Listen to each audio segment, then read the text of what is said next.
Iran ಯುಎಇಯಲ್ಲಿರೋ ಅತಿ ದೊಡ್ಡ nuclear power plant ಮೇಲೆ ಅಟ್ಯಾಕ್ ಮಾಡಿದ್ದಾರೆ. ಮತ್ತೆ ಟ್ರಂಪ್ ಅವರಾದ್ರೆ ಇರಾನ್ ಮೇಲೆ ಹೊಸದಾಗಿ ವಾರ್ನಿಂಗ್ಸ್ನ ಕೊಡ್ತಾ ಇದ್ದಾರೆ. ಇವಾಗೇನಾದ್ರೂ ಡೀಲ್ಗೆ ಒಪ್ಕೊಂಡಿಲ್ಲ ಅಂದ್ರೆ ಇರಾನ್ ಮೇಲೆ ಮತ್ತೆ ಅಟ್ಯಾಕ್ ಮಾಡ್ತೀನಿ, ಲಾಸ್ಟ್ ಟೈಮ್ ಯಾವ ತರ ಅಟ್ಯಾಕ್ ಮಾಡಿದ್ವೋ ಅದ್ರ ಡಬಲ್ ತ್ರಿಬಲ್ ಅಟ್ಯಾಕ್ ಮಾಡ್ತೀವಿ ಅಂತ ಟ್ರಂಪ್ ಅವರು ಸ್ಟೇಟ್ಮೆಂಟ್ಸ್ನ ಮಾಡ್ತಾ ಇದ್ದಾರೆ. ಅದರಿಂದನೇ ಕ್ರೂಡ್ ಆಯಿಲ್ ಪ್ರೈಸಸ್ ಆದ್ರೆ $110 per ಬ್ಯಾರಲ್ ಟ್ರೇಡ್ ಆಗ್ತಾ ಇದೆ. ಈ ತರ ಕ್ರೂಡ್ ಆಯಿಲ್ ಇನ್ಕ್ರೀಸ್ ಆಗ್ತಾ ಇದೆ ಅಂದ್ರೆ ಅದು ನಮ್ಮ ಇಂಡಿಯಾ ಮೇಲೆ ತುಂಬಾನೇ ಇಂಪ್ಯಾಕ್ಟ್ ಇರುತ್ತೆ. ಅದ್ರ ಜೊತೆಗೆ ನಮ್ಮ ಇಂಡಿಯಾ ರಿಲೇಟೆಡ್ ಕೂಡ ಸ್ವಲ್ಪ ಪಾಸಿಟಿವ್ ಡೇಟಾಸ್ ಇದಾವೆ, ಅದ್ರ ಜೊತೆಗೆ ನೆಗೆಟಿವ್ ಡೇಟಾಸ್ ಕೂಡ ಇದಾವೆ. ಇವನ್ನೆಲ್ಲ ಈ ವಿಡಿಯೋದಲ್ಲಿ ತಿಳ್ಕೊಂತ ಕಮಿಂಗ್ ಟೈಮಲ್ಲಿ ನಮ್ಮ ಮಾರ್ಕೆಟ್ ಯಾವ ತರ ಇರ್ಬೋದು ಅಂತ ಈ ವಿಡಿಯೋದಲ್ಲಿ ತಿಳ್ಕೊಳ್ಳೋಣ. ಯಾವುದೇ ಕಾರಣಕ್ಕೂ ಈ ವಿಡಿಯೋನ ಸ್ಕಿಪ್ ಮಾಡದೆ ಕೊನೆ ತನಕ ನೋಡಿ, ತುಂಬಾ ಯೂಸ್ಫುಲ್ ಇನ್ಫಾರ್ಮೇಶನ್ ಶೇರ್ ಮಾಡ್ತಾ ಇದ್ದೀನಿ. Hello friends, welcome to two brothers finance and good evening. ಇವತ್ತಿನ ಮಾರ್ಕೆಟ್ ಅಪ್ಡೇಟ್ಸ್ ಏನಂದ್ರೆ ಫ್ರೆಂಡ್ಸ್, ಇವತ್ತು ನಮ್ಮ ಮಾರ್ಕೆಟ್ ಓಪನಿಂಗ್ ಟೈಮಲ್ಲೇ ಕಂಪ್ಲೀಟ್ ಆಗಿ ನೆಗೆಟಿವ್ ಆಗಿ ರಿಯಾಕ್ಟ್ ಆಗಿತ್ತು. ನಿಫ್ಟಿ, ಸೆನ್ಸೆಕ್ಸ್, ಬ್ಯಾಂಕ್ ನಿಫ್ಟಿ ಪ್ರತಿಯೊಂದು ಇಂಡಿಸಸ್ ಇವತ್ತು ತುಂಬಾನೇ ನೆಗೆಟಿವ್ ಆಗಿ ರಿಯಾಕ್ಟ್ ಆಗಿದೆ. ಯಾಕಂದ್ರೆ ಈ ವೀಕೆಂಡ್ ಅಲ್ಲಿ ಇರಾನ್ ಅವರು ಯುಎಇ ಕಡೆ 3 ಡ್ರೋನ್ಸ್ನ ಕಳಿಸಿದ್ದಾರೆ. ಅದರಲ್ಲಿ 2 ಡ್ರೋನ್ ಯುಎಇ ಅವರು ಇಂಟರ್ಸೆಪ್ಟ್ ಮಾಡಿದ್ದಾರೆ. ಆದ್ರೆ ಒಂದು ಡ್ರೋನ್ ಮಾತ್ರ ಯುಎಇಯಲ್ಲಿರೋ ಅತಿ ದೊಡ್ಡ ನ್ಯೂಕ್ಲಿಯರ್ ಪವರ್ ಪ್ಲಾಂಟ್ ಹತ್ರ ಒಂದು ಪವರ್ ಜನರೇಟರ್ನ ಹಿಟ್ ಮಾಡಿದೆ. ಯುದ್ಧ ಏನೋ ಅದೇ ತರನೇ ಕಂಟಿನ್ಯೂ ಆಗ್ತಾನೆ ಇದೆ. ಈ ವೀಕೆಂಡ್ ಅಲ್ಲಿ ಕೂಡ ಯುಎಇ ಮೇಲೆ ಮಾತ್ರನಲ್ಲ, ತುಂಬಾನೇ ಅಟ್ಯಾಕ್ಸ್ ನಡೆದಿದ್ದಾವೆ. ಅದ್ರ ಜೊತೆಗೆ ಶುಕ್ರವಾರ ರಾತ್ರಿ ನೋಡಿದ್ರು US ಮಾರ್ಕೆಟ್ ಕೂಡ ಇದೇ ತರ ತುಂಬಾನೇ ನೆಗೆಟಿವ್ ಆಗಿ ರಿಯಾಕ್ಟ್ ಆಗಿದೆ. ಯಾಕಂದ್ರೆ ಡೊನಾಲ್ಡ್ ಟ್ರಂಪ್ ಅವರು ಚೈನಾಗೆ ವಿಸಿಟ್ ಮಾಡಿದ್ರಲ್ವಾ, ಈ ಚೈನಾಗೆ ವಿಸಿಟ್ ಮಾಡಿದ್ಮೇಲೆ ಈ ಸ್ಟ್ರೈಟ್ ಆಫ್ ಹಾರ್ಮೋಸ್ ರಿಲೇಟೆಡ್ ಆಗಿ ಅಥವಾ ಈ ವಾರ್ ರಿಲೇಟೆಡ್ ಆಗಿ ಯಾವುದೇ ತರ ಪಾಸಿಟಿವ್ ಔಟ್ಕಮ್ ಏನು ಬಂದಿಲ್ಲ. ಅದರಿಂದ US ಮಾರ್ಕೆಟ್ ಕೂಡ ಶುಕ್ರವಾರ ತುಂಬಾನೇ ನೆಗೆಟಿವ್ ಆಗಿ ರಿಯಾಕ್ಟ್ ಆಗಿತ್ತು. ಅದ್ರ ಜೊತೆಗೆ ಡೊನಾಲ್ಡ್ ಟ್ರಂಪ್ ಅವ್ರ ಕಡೆಯಿಂದ ಕೂಡ ತುಂಬಾನೇ ಅಗ್ರೆಸಿವ್ ಸ್ಟೇಟ್ಮೆಂಟ್ಸ್ ಬರ್ತಾ ಇದಾವೆ. ಲಾಸ್ಟ್ ವೀಕಲ್ಲಿ ಒಂದ್ಸಲ ಮೆನ್ಷನ್ ಮಾಡಿದ್ದೆ, ಟ್ರಂಪ್ ಅವರು ಇರಾನ್ ಕೊಟ್ಟಿರೋ ಈ ಪೀಸ್ ಪ್ರಪೋಸಲ್ನ ಕ್ಯಾನ್ಸಲ್ ಮಾಡಿದ್ದಾರೆ ಅಂತ. ಮತ್ತೆ ಇವಾಗ ನೋಡಿದ್ರೆ ಟ್ರಂಪ್ ಅವರೇನೆ 5 ಪಾಯಿಂಟ್ಸ್ನ ಹೈಲೈಟ್ ಮಾಡ್ತಾ ಇದ್ದಾರೆ. ಇವಕ್ಕೆಲ್ಲ ಒಪ್ಕೊಂಡ್ಲೇಬೇಕು ಅಂತ ಸ್ಟೇಟ್ಮೆಂಟ್ಸ್ನ ಮಾಡ್ತಾ ಇದ್ದಾರೆ. ನೀವು ಒಪ್ಕೊಂಡ್ಲಿಲ್ಲ ಅಂದ್ರೆ ಇರಾನ್ ಮೇಲೆ ಲಾಸ್ಟ್ ಟೈಮ್ ಯಾವ ತರ ಅಟ್ಯಾಕ್ ಮಾಡಿದ್ವೋ ಅದ್ರ ಡಬಲ್ ತ್ರಿಬಲ್ ಅಟ್ಯಾಕ್ ಮಾಡ್ತೀವಿ ಅಂತ ಈಗ ಸ್ಟೇಟ್ಮೆಂಟ್ಸ್ನ ಮಾಡ್ತಾ ಇದ್ದಾರೆ. ಫಸ್ಟ್ ಈಗ ಟ್ರಂಪ್ ಅವರು 5 ಪಾಯಿಂಟ್ಸ್ನ ಹೈಲೈಟ್ ಮಾಡ್ತಾ ಇದ್ದಾರೆ. ಈ 5 ಪಾಯಿಂಟ್ಸ್ ಏನು ಅಂತ ನೋಡಿದ್ರೆ, ಮೊದಲನೇದಾಗಿ ಸುಮಾರು 400 kg ಯುರೇನಿಯಂನ US-ಗೆ ಹ್ಯಾಂಡ್ ಓವರ್ ಮಾಡಬೇಕು ಅಂತ ಹೇಳಿದ್ದಾರೆ. ಅದಾದ್ಮೇಲೆ ಈ ನ್ಯೂಕ್ಲಿಯರ್ ಫೆಸಿಲಿಟೀಸ್ ಏನಿದಾವೆ ಇವನ್ನೆಲ್ಲ ಕಂಪ್ಲೀಟ್ ಆಗಿ ಕ್ಲೋಸ್ ಮಾಡಾಕಿ ಒಂದೇ ಒಂದು ಫೆಸಿಲಿಟಿಯಲ್ಲಿ ಮಾತ್ರ ಆಪರೇಷನ್ಸ್ನ ಕಂಟಿನ್ಯೂ ಮಾಡಬೇಕು ಅಂತ ಹೇಳ್ತಾ ಇದ್ದಾರೆ.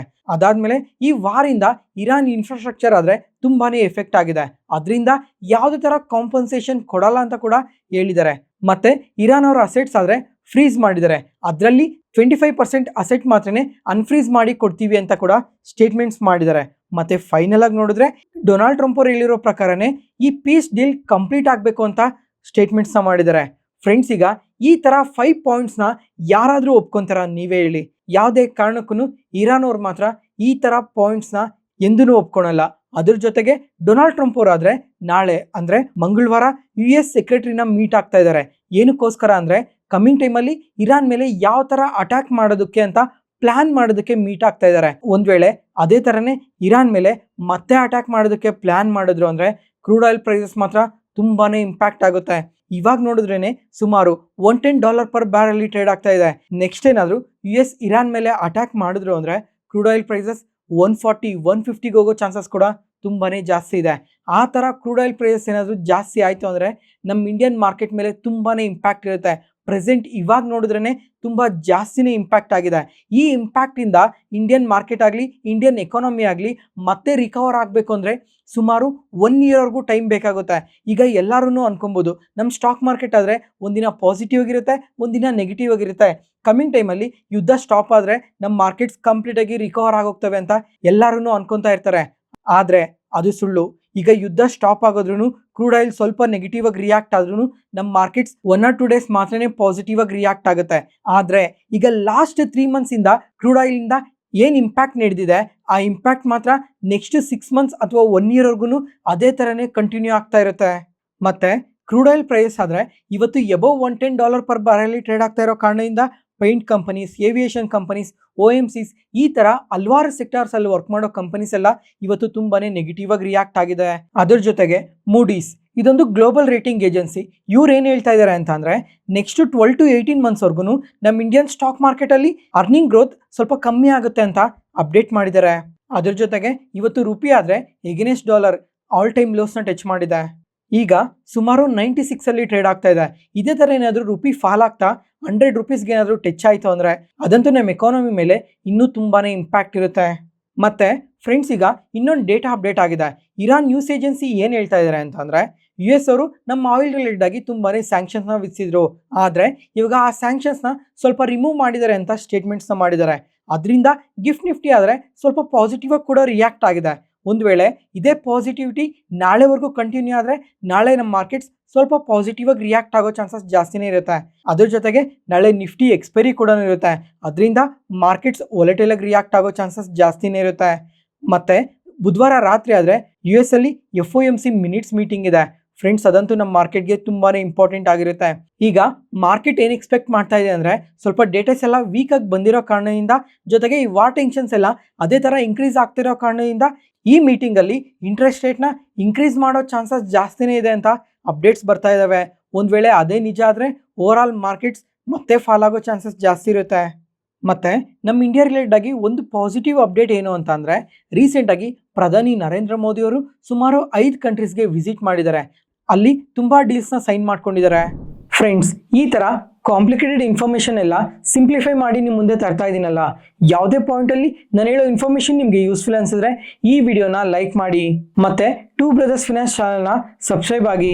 Next, market key updates. First, Amber Enterprises ಇವತ್ತಾದರೆ ಇಂಟ್ರಾಡೇ ಸೆಷನಲ್ಲಿ ನಿಯರ್ಲಿ 16% ನೆಗೆಟಿವ್ ಆಗಿ ರಿಯಾಕ್ಟ್ ಆಗಿದೆ. ಫ್ರೆಂಡ್ಸ್, ಈಗ ಈ ಥರ ಫಾಲ್ ಆಗಿದೆ ಅಂದರೆ ಇವರೇನಾದರೂ ವೀಕ್ ರಿಸಲ್ಟ್ಸ್ನ ಪೋಸ್ಟ್ ಮಾಡಿರಬೇಕು ಅಂತ ಅನ್ಕೊಂತೀರಾ. ಆದರೆ ಈ Q4 ಅಲ್ಲಿ ಇವರು ತುಂಬಾ ಬೆಟರ್ ರಿಸಲ್ಟ್ಸ್ನ ಪೋಸ್ಟ್ ಮಾಡಿದ್ದಾರೆ. ಆದರೆ ಈ ಫಾಲ್ಗೆ ರೀಸನ್ ಬಂದು ಮ್ಯಾನೇಜ್ಮೆಂಟ್ ಗೈಡೆನ್ಸ್ ಏನೇ, ಅದರಿಂದನೇ ಈ ಥರ ನೆಗೆಟಿವ್ ಆಗಿ ರಿಯಾಕ್ಟ್ ಆಗಿರೋದು. ಫ್ರೆಂಡ್ಸ್, ಈಗ ಈ ಕಂಪನಿ ಬಿಸ್ನೆಸ್ ಬಗ್ಗೆ ಮತ್ತು ರಿಸಲ್ಟ್ಸ್ ಬಗ್ಗೆ ಸ್ವಲ್ಪ ಡೀಟೇಲ್ ಆಗಿ ತಿಳ್ಕೊಳ್ಳೋಣ. ಆವಾಗ ಇನ್ನೂ ಸ್ವಲ್ಪ ಕ್ಲಿಯರ್ ಆಗಿ ಅರ್ಥ ಆಗುತ್ತೆ. ಈ Q4 ಅಲ್ಲಿ ನೋಡಿದ್ರೆ ರೆವೆನ್ಯೂಸ್ ಇಯರ್ ಆನ್ ಇಯರಲ್ಲಿ 10% ಇನ್ಕ್ರೀಸ್ ಆಗಿದೆ. ಪ್ರಾಫಿಟ್ಸ್ ಆದರೆ 27% ಇನ್ಕ್ರೀಸ್ ಆಗಿದೆ. ಮಾರ್ಜಿನ್ಸ್ ಕೂಡ 30 ಬೇಸಿಸ್ ಪಾಯಿಂಟ್ಸ್ ಇನ್ಕ್ರೀಸ್ ಆಗಿದೆ. ಜೊತೆಗೆ ಈ ಕಂಪ್ಲೀಟ್ ಫಿನಾನ್ಷಿಯಲ್ ಇಯರಲ್ಲಿ ನೋಡಿದ್ರು ರೆವೆನ್ಯೂಸ್ 22% ಇನ್ಕ್ರೀಸ್ ಆಗಿದೆ. ಪ್ರಾಫಿಟ್ಸ್ ಕೂಡ ಅದೇ ಥರ 22% ಇನ್ಕ್ರೀಸ್ ಆಗಿದೆ. ಮತ್ತು ಈ ಕ್ವಾರ್ಟ್ರಲ್ಲಿ ಸೆಗ್ಮೆಂಟ್ ವೈಸಲ್ಲಿ ನೋಡಿದ್ರು ಕೂಡ ತುಂಬಾ ಪಾಸಿಟಿವ್ ಗ್ರೋತ್ನೇ ಪೋಸ್ಟ್ ಮಾಡಿದ್ದಾರೆ. ಕನ್ಸ್ಯೂಮರ್ ಡ್ಯೂರಬಲ್ ಸೆಗ್ಮೆಂಟಲ್ಲಾದರೆ ಇಯರ್ ಆನ್ ಇಯರಲ್ಲಿ 14% ಗ್ರೋತ್ ಇದೆ. ಎಲೆಕ್ಟ್ರಾನಿಕ್ಸಲ್ಲಿ 49% ಗ್ರೋತ್ ಇದೆ. ಮತ್ತು ಈ ರೈಲ್ವೆ ಸಬ್ಸಿಸ್ಟಮ್ಸ್ ಮತ್ತು ಡಿಫೆನ್ಸ್ ಸೆಗ್ಮೆಂಟಲ್ಲಿ ನೋಡಿದ್ರೆ 19% ಗ್ರೋತ್ ಇದೆ. ಓವರ್ ಆಲ್ ಎಲ್ಲ ಸೆಗ್ಮೆಂಟಲ್ಲೂ ತುಂಬಾ ಸ್ಟ್ರಾಂಗ್ ಗ್ರೋತ್ ಇದೆ. ಆದರೆ ಇವತ್ತು ಮ್ಯಾನೇಜ್ಮೆಂಟ್ ಈ ಥರ ರಿಸಲ್ಟ್ಸ್ನ ಪೋಸ್ಟ್ ಮಾಡಿದ್ಮೇಲೆ ಏನು ಹೇಳಿದ್ರು ಅಂದರೆ, ಕಮಿಂಗ್ ಕ್ವಾರ್ಟರ್ಸಲ್ಲಿ ಈ ಕನ್ಸ್ಯೂಮರ್ ಡ್ಯೂರಬಲ್ ಸೆಗ್ಮೆಂಟ್ಸಲ್ಲಿ ಮಾರ್ಜಿನ್ ಸ್ವಲ್ಪ ಫಾಲ್ ಆಗೋ ಚಾನ್ಸಸ್ ಇದೆ ಅಂತ ಸ್ಟೇಟ್ಮೆಂಟ್ಸ್ನ ಮಾಡಿದ್ದಾರೆ. ಏನಕ್ಕಂದರೆ ಈ ಕಾಪರ್ ಪ್ರೈಸಸ್ ಈ ರೀಸೆಂಟ್ ಟೈಮಲ್ಲಿ ತುಂಬಾ ಇನ್ಕ್ರೀಸ್ ಆಗಿದೆ. ಅದರಿಂದ ಮಾರ್ಜಿನ್ ಸ್ವಲ್ಪ ಫಾಲ್ ಆಗೋ ಚಾನ್ಸಸ್ ಇದೆ ಅಂತ ಇವರು ಸ್ಟೇಟ್ಮೆಂಟ್ಸ್ನ ಮಾಡಿರೋದು. ಆ ಸ್ಟೇಟ್ಮೆಂಟ್ಸಿಂದನೇ ಇವತ್ತು ಆಂಬರ್ ಎಂಟರ್ಪ್ರೈಸಸ್ ಇಷ್ಟು ನೆಗೆಟಿವ್ ಆಗಿ ರಿಯಾಕ್ಟ್ ಆಗಿರೋದು. ಮತ್ತು ಈ ಕನ್ಸ್ಯೂಮರ್ ಸೆಗ್ಮೆಂಟಲ್ಲಿ ಈ ಥರ ಮಾರ್ಜಿನ್ಸ್ ಫಾಲ್ ಆಗುತ್ತೆ ಅಂತ ಈ ಮ್ಯಾನೇಜ್ಮೆಂಟ್ ಯಾವಾಗ ಸ್ಟೇಟ್ಮೆಂಟ್ಸ್ ಮಾಡಿದ್ರೋ, ಈಗ ಕನ್ಸ್ಯೂಮರ್ ಡ್ಯೂರಬಲ್ ಸೆಗ್ಮೆಂಟಲ್ಲಿ ನೋಡಿದ್ರೆ ಇವರು ACsನ ಮ್ಯಾನುಫ್ಯಾಕ್ಚರ್ ಮಾಡ್ತಾರೆ. ಅದರಿಂದ ಇನ್ನೂ ಬೇರೆ ಬೇರೆ ಕಂಪನೀಸ್ ಯಾರು ACsನ ಮ್ಯಾನುಫ್ಯಾಕ್ಚರ್ ಮಾಡ್ತಾರೋ ಅಂಥ ಕಂಪನೀಸ್ ಕೂಡ ಇವತ್ತು ಸ್ವಲ್ಪ ನೆಗೆಟಿವ್ ಆಗಿ ರಿಯಾಕ್ಟ್ ಆಗಿದ್ದಾವೆ.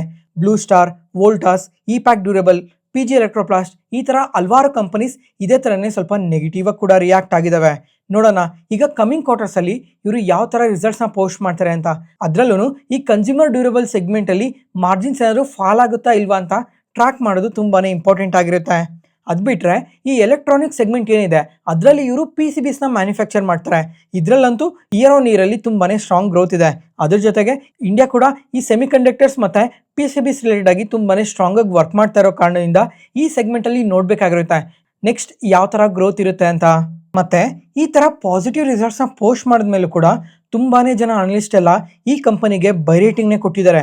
ಬೈ ರೇಟಿಂಗ್ನ ಕೊಟ್ಟು 8,350 ರುಪೀಸ್ ಟಾರ್ಗೆಟ್ ಪ್ರೈಸ್ನ ಕೂಡ ಕೊಟ್ಟಿದ್ದಾರೆ. ಅಂದರೆ 15% ಅಪ್ಸೈಡ್ ಪೊಟೆನ್ಷಿಯಲ್ ಇದೆ ಅಂತ ಅಪ್ಡೇಟ್ ಮಾಡಿರೋದು. ನೋಡೋಣ ನೆಕ್ಸ್ಟ್ ಕ್ವಾರ್ಟರ್ಸಲ್ಲಿ ಇವರು ಯಾವ ಥರ ರಿಸಲ್ಟ್ಸ್ನ ಪೋಸ್ಟ್ ಮಾಡ್ತಾರೆ ಅಂತ. ನೆಕ್ಸ್ಟ್, ಕೊಚ್ಚಿನ್ ಶಿಪ್ ಯಾರ್ಡ್ ಇವತ್ತು ನಮ್ಮ ಮಾರ್ಕೆಟ್ ಓಪನಿಂಗ್ ಟೈಮಲ್ಲೇ ನಿಯರ್ಲಿ 7% ನೆಗೆಟಿವ್ ಆಗಿ ರಿಯಾಕ್ಟ್ ಆಗಿದೆ. ಯಾಕಂದರೆ ಈ ಕ್ವಾರ್ಟರಲ್ಲಿ ಕಂಪ್ಲೀಟ್ಲಿ ವೀಕ್ ರಿಸಲ್ಟ್ಸ್ನ ಪೋಸ್ಟ್ ಮಾಡಿದ್ದಾರೆ. ರೆವೆನ್ಯೂಸ್ ಫಾಲ್ ಆಗಿದೆ, ಪ್ರಾಫಿಟ್ಸ್ ಫಾಲ್ ಆಗಿದೆ. ಅದರಿಂದನೇ ಇಷ್ಟು ನೆಗೆಟಿವ್ ಆಗಿ ರಿಯಾಕ್ಟ್ ಆಗಿರೋದು. ಅದಾದಮೇಲೆ ಈ ಕೋಟಕ್ ಸೆಕ್ಯೂರಿಟೀಸ್ ಅವರಾದರೆ ಸೆಲ್ ರೇಟಿಂಗ್ ಕೊಟ್ಟು 43% ಫಾಲ್ ಆಗೋ ಚಾನ್ಸಸ್ ಇದೆ ಅಂತ ಸ್ಟೇಟ್ಮೆಂಟ್ಸ್ನ ಕೂಡ ಮಾಡಿದ್ದಾರೆ. ಯಾಕಂದರೆ ಇವರು ಎಕ್ಸಿಕ್ಯೂಷನ್ ತುಂಬಾ ವೀಕ್ ಇದೆ ಅಂತ ಸ್ಟೇಟ್ಮೆಂಟ್ಸ್ನ ಮಾಡಿದ್ದಾರೆ. ಅದರಿಂದನೇ ಇವತ್ತು ಇಷ್ಟು ನೆಗೆಟಿವ್ ಆಗಿ ರಿಯಾಕ್ಟ್ ಆಗಿರೋದು. ನೆಕ್ಸ್ಟ್, ಗ್ಲ್ಯಾಂಡ್ ಫಾರ್ಮಾ ಇವತ್ತಾದರೆ ನಿಯರ್ಲಿ 16% ಪಾಸಿಟಿವ್ ಆಗಿ ರಿಯಾಕ್ಟ್ ಆಗಿದೆ. ಇವರು ಕೂಡ ಈ ಕ್ವಾರ್ಟರ್ಲಿ ರಿಸಲ್ಟ್ಸ್ನ ಪೋಸ್ಟ್ ಮಾಡಿದ್ದಾರೆ. ಈ ಕ್ವಾರ್ಟರಲ್ಲಂತೂ ಎಕ್ಸ್ಟ್ರಾರ್ಡಿನರಿ ರಿಸಲ್ಟ್ಸ್ನ ಪೋಸ್ಟ್ ಮಾಡಿದ್ದಾರೆ. ರೆವಿನ್ಯೂಸ್ ಆದರೆ 22% ಇನ್ಕ್ರೀಸ್ ಆಗಿದೆ. ಪ್ರಾಫಿಟ್ಸ್ ಆದರೆ 97% ಇನ್ಕ್ರೀಸ್ ಆಗಿದೆ. ಕ್ವಾರ್ಟರ್ ಆಗಲಿ ಇಯರ್ ಆನ್ ಇಯರ್ ಆಗಲಿ ಬೆಟರ್ ಗ್ರೋತ್ನ ಪೋಸ್ಟ್ ಮಾಡಿದ್ದಾರೆ. ಮತ್ತು ಮಾರ್ಜಿನ್ಸ್ ಕೂಡ ಇಂಪ್ರೂವ್ ಮಾಡ್ಕೊಂಡಿದ್ದಾರೆ. ಈ ಥರ ಸ್ಟ್ರಾಂಗ್ ರಿಸಲ್ಟ್ಸ್ ಪೋಸ್ಟ್ ಮಾಡೋದಕ್ಕೆ ರೀಸನ್ ಏನಂದರೆ ಇವರು ತುಂಬಾ ಹೊಸ ಪ್ರಾಡಕ್ಟ್ಸ್ನ ಲಾಂಚ್ ಮಾಡಿದ್ದಾರೆ. ಅದ್ರ ಜೊತೆಗೆ ಇವ್ರು CDMO ಬಿಸ್ನೆಸ್ಸಲ್ಲಾದರೆ ತುಂಬಾ ಸ್ಟ್ರಾಂಗ್ ಗ್ರೋತ್ ಇದೆ. ಅದ್ರ ಜೊತೆಗೆ ರುಪಿ ಫಾಲ್ ಆಗ್ತಾ ಇದೆ ಅಂದರೆ ಇವ್ರಿಗೆ ತುಂಬಾ ಅಡ್ವಾಂಟೇಜ್ ಇರುತ್ತೆ. ಯಾಕಂದರೆ ಮೇಜರ್ ರೆವಿನ್ಯೂಸ್ ಎಲ್ಲ US ಇಂದನೇ ಬರುತ್ತೆ. ಅದರಿಂದ ಇವ್ರಿಗೆ ತುಂಬಾ ಅಡ್ವಾಂಟೇಜ್ ಇರುತ್ತೆ. ಬರೀ ಇವ್ರಿಗೆ ಮಾತ್ರ ಅಲ್ಲ, ಈ IT ಕಂಪನೀಸು ಕೂಡ ಈ ರುಪಿ ಫಾಲ್ ಆಗ್ತಾ ಇದ್ರೆ ತುಂಬಾ ಅಡ್ವಾಂಟೇಜ್ ಇರುತ್ತೆ. ನೆಕ್ಸ್ಟ್ BSE ಇವತ್ತಾದರೆ ನಿಯರ್ಲಿ 3%ವರೆಗೂ ಪಾಸಿಟಿವ್ ಆಗಿ ರಿಯಾಕ್ಟ್ ಆಗಿದೆ. ಮತ್ತು ಲಾಸ್ಟ್ 1.5 ಮಂತಲ್ಲಿ ನೋಡಿದ್ರೆ 50%ಗಿನ್ನ ಜಾಸ್ತಿನೇ ಪಾಸಿಟಿವ್ ಆಗಿ ಗ್ರೋ ಆಗಿದೆ. ಇದಕ್ಕೆ ಮೇನ್ ರೀಸನ್ ಬಂದು ಈಗ ಟ್ರೇಡಿಂಗ್ ವಾಲ್ಯೂಮ್ಸ್ ಆದರೆ ತುಂಬಾ ಸ್ಟ್ರಾಂಗಾಗಿ ಗ್ರೋ ಆಗ್ತಾ ಇದೆ. ಅದ್ರ ಜೊತೆಗೆ ಪ್ರಾಫಿಟ್ಸ್ ಕೂಡ ತುಂಬ ಸ್ಟ್ರಾಂಗಾಗಿ ಪೋಸ್ಟ್ ಮಾಡಿರೋದ್ರಿಂದನೇ ಈ ಥರ ಪಾಸಿಟಿವ್ ಆಗಿ ರಿಯಾಕ್ಟ್ ಆಗಿರೋದು. ಮತ್ತು ಇವತ್ತು ಪಾಸಿಟಿವ್ ಆಗಿ ರಿಯಾಕ್ಟ್ ಆಗಿರೋದಕ್ಕೆ ಮೇನ್ ರೀಸನ್ ಏನು ಅಂತ ಅಂದರೆ ಈ ನಿಫ್ಟಿ ರೀಬ್ಯಾಲೆನ್ಸಿಂಗಲ್ಲಿ BSE ನಿಫ್ಟಿ 50 ಇಂಡೆಕ್ಸ್ ಒಳಗಡೆ ಆ್ಯಡ್ ಆಗ್ತಾ ಇದೆ. ಆ ಪಾಸಿಟಿವಿಟಿಯಿಂದನೇ ಇವತ್ತು ಸ್ಟ್ರಾಂಗಾಗಿ ಪಾಸಿಟಿವ್ ಆಗಿ ರಿಯಾಕ್ಟ್ ಆಗಿರೋದು. ಫ್ರೆಂಡ್ಸ್, ಈಗ ನಿಫ್ಟಿ 50 ಒಳಗಡೆ ಬರ್ತಾ ಇದೆ ಅಂದರೆ ಅಡಿಷ್ನಲ್ ಆಗಿ $639 ಮಿಲಿಯನ್ ಇನ್ಫ್ಲೋಸ್ ಬರುತ್ತೆ. ಹೇಗಂದರೆ ಈ ನಿಫ್ಟಿ 50 ಇಂಡೆಕ್ಸ್ ಒಳಗಡೆ ಬರ್ತಾ ಇದೆ ಅಂದರೆ index funds, ETFs, passive mutual funds ಇವರೆಲ್ಲನೂ ಈ ಕಂಪನಿ ಒಳಗಡೆ ಅಲೋಕೇಶನ್ ಕೊಡಲೇಬೇಕಾಗಿರುತ್ತೆ. ಅದರಿಂದ BSE ಕಂಪನಿ ಒಳಗಡೆ ಇನ್ಫ್ಲೋಸ್ ಅನ್ನೋದು ತುಂಬಾ ಜಾಸ್ತಿ ಬರುತ್ತೆ. ಜೊತೆಗೆ ಈಗ BSE ಆ್ಯಡ್ ಆಗ್ತಾ ಇದೆ ಅಂದರೆ ನಿಫ್ಟಿ 50 ಇಂಡೆಕ್ಸ್ ಒಳಗಡೆ ಇನ್ನೊಂದು ಕಂಪನಿ ಎಕ್ಸಿಟ್ ಕೂಡ ಆಗಬೇಕಾಗಿರುತ್ತೆ. ಅದು ವಿಪ್ರೋ. ಈಗ ವಿಪ್ರೋ ಎಕ್ಸಿಟ್ ಆಗೋದ್ರಿಂದ ಸುಮಾರು $206 ಮಿಲಿಯನ್ ಔಟ್ಫ್ಲೋಸ್ ಕೂಡ ಹೋಗುತ್ತೆ. ಮತ್ತು ಈ ನಿಫ್ಟಿ ರೀಬ್ಯಾಲೆನ್ಸಿಂಗ್ ಎಲ್ಲ ಸೆಪ್ಟೆಂಬರ್ ಮಂತಲ್ಲಿ ನಡೆಯುತ್ತೆ. ಬರೀ ಈ ನಿಫ್ಟಿ 50 ರೀಬ್ಯಾಲೆನ್ಸಿಂಗ್ ಮಾತ್ರನೇ ಅಲ್ಲ, ನಿಫ್ಟಿ ನೆಕ್ಸ್ಟ್ 50 ರೀಬ್ಯಾಲೆನ್ಸಿಂಗ್ ಕೂಡ ಇದೆ. ಅದರಿಂದ ನೆಕ್ಸ್ಟ್ 50 ಒಳಗಡೆ 5 ಕಂಪನೀಸ್ ಆ್ಯಡ್ ಆಗ್ತಾ ಇದ್ದಾವೆ. ಆ 5 ಕಂಪನೀಸ್ ಯಾವುದು ಅಂದರೆ Wipro, Polycab India, Hitachi energy, Indian bank, ICICI AMC ಇಷ್ಟು ಕಂಪನೀಸ್ ನೆಕ್ಸ್ಟ್ 50 ಒಳಗಡೆ ಆ್ಯಡ್ ಆಗುತ್ತೆ. ಜೊತೆಗೆ ನೀವು ಇಲ್ಲೇ ನೋಡ್ಬೋದು ಯಾವ್ಯಾವ ಕಂಪನೀಸ್ ಒಳಗಡೆ ಎಷ್ಟೆಷ್ಟು ಇನ್ಫ್ಲೋಸ್ ಬರುತ್ತೆ ಅಂತ. ಅದಾದಮೇಲೆ ಈಗ ಇನ್ಫ್ಲೋಸ್ ಬರ್ತಾ ಇದೆ ಅಂದರೆ ಸ್ವಲ್ಪ ಕಂಪನೀಸ್ ಎಲ್ಲ ಎಕ್ಸಿಟ್ ಕೂಡ ಆಗಬೇಕಾಗಿರುತ್ತೆ. ಅವು ಯಾವ್ಯಾವ ಕಂಪನೀಸ್ ಅಂತ ನೀವು ಇಲ್ಲೇ ನೋಡ್ಬೋದು. Indian hotels, REC, Shri cements, Zydus life science, Lodha developers ಇಷ್ಟು ಕಂಪನೀಸ್ ನೆಕ್ಸ್ಟ್ 50ಇಂದ ಎಕ್ಸಿಟ್ ಆಗ್ತಾ ಇದ್ದಾವೆ. ಇವತ್ತಿಗೆ ಅಪ್ಡೇಟ್ಸ್ ಮುಗೀತು. ಈ ವಿಡಿಯೋ ಇಷ್ಟ ಆದರೆ ಲೈಕ್ ಮಾಡಿ, ಶೇರ್ ಮಾಡಿ, ಸಬ್ಸ್ಕ್ರೈಬ್ ಆಗಿ. ಮತ್ತೆ ನಾಳೆ ಹೊಸ ಸ್ಟಾಕ್ ಮಾರ್ಕೆಟ್ ನ್ಯೂಸ್ ಅನಾಲಿಸಿಸ್ ವಿಡಿಯೋಲಿ ಸಿಗೋಣ. Thank you.